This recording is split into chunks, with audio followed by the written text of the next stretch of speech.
வழங்கும் தமிழ்.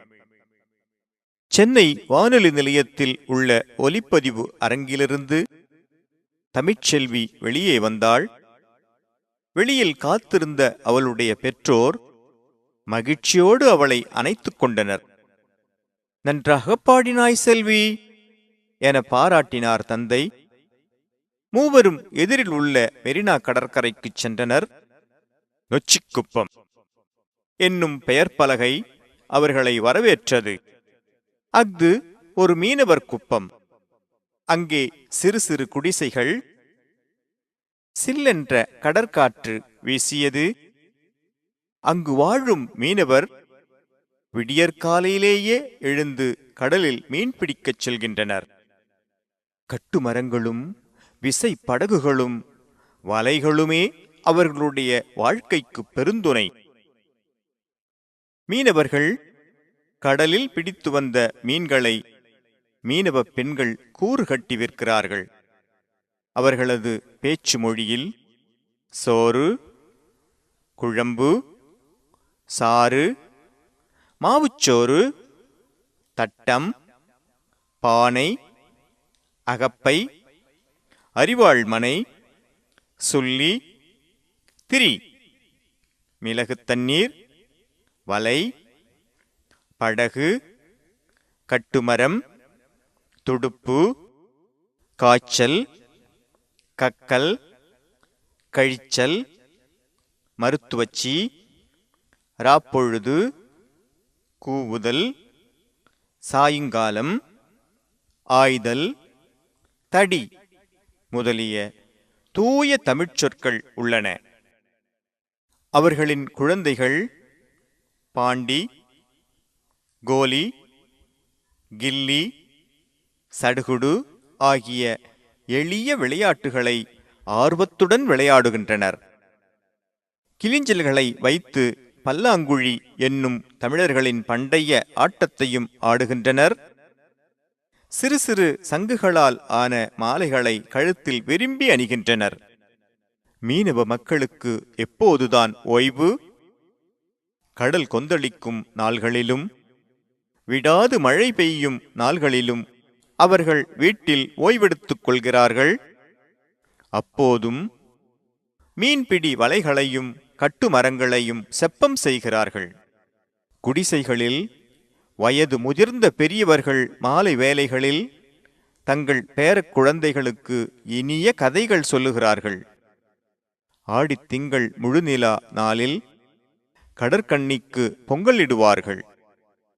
அன்று முழுவதும் ஆணும் பெண்ணும் சொட்டு நீர் கூட அருந்தாமல் நோன்பு இருப்பார்கள்.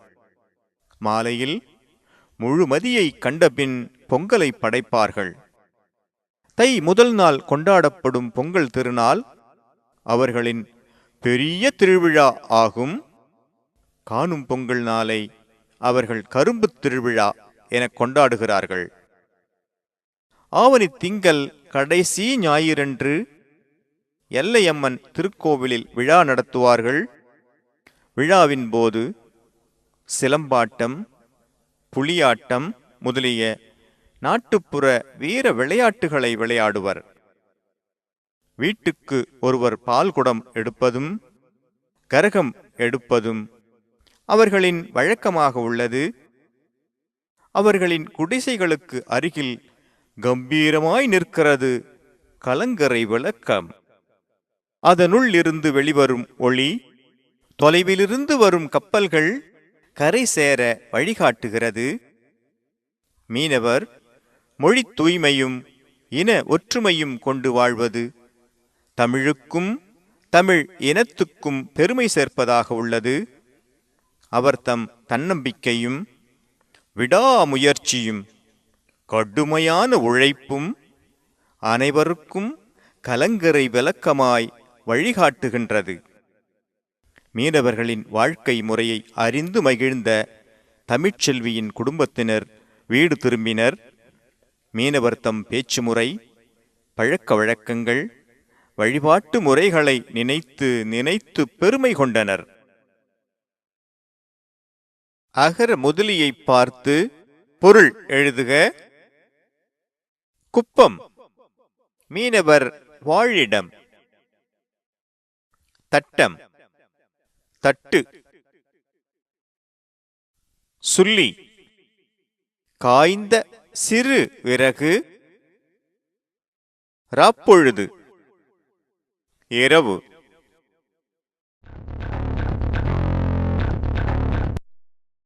பிரித்து எழுதுக. கடற்கரை கடல் கூட்டல் கரை. பெருந்துணை பெருமை கூட்டல் துணை. கலங்கரை கலம் கூட்டல் கரை. கோடிட்ட இடத்தை நிறைவு செய்க. மெரினா கடற்கரை அருகில் நொச்சிக்குப்பம் உள்ளது. கப்பல்கள் கரை சேர கலங்கரை விளக்கம் வழிகாட்டுகிறது. காணும் பொங்கல் மீனவர்களின் கரும்பு திருவிழாவாகும்.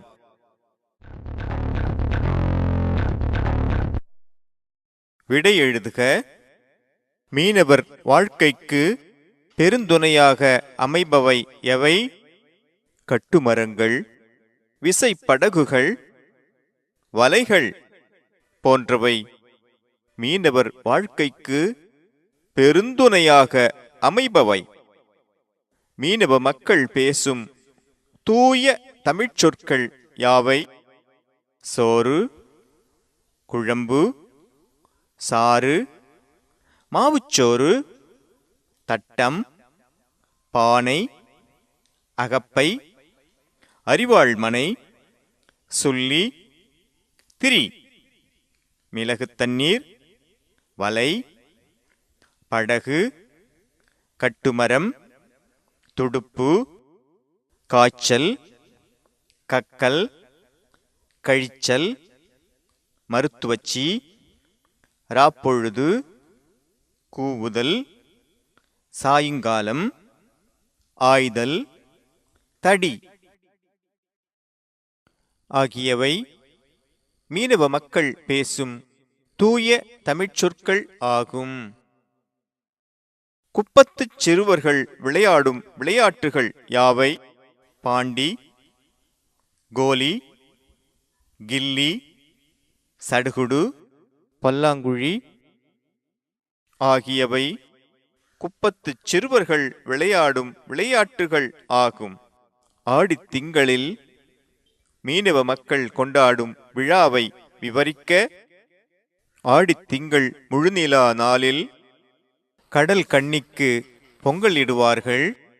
அன்று முழுவதும் ஆணும் பெண்ணும் சொட்டு நீர் கூட அருந்தாமல் நோன்பு இருப்பார்கள். மாலையில் முழு மதியை கண்டபின் பொங்கலை படைப்பார்கள்.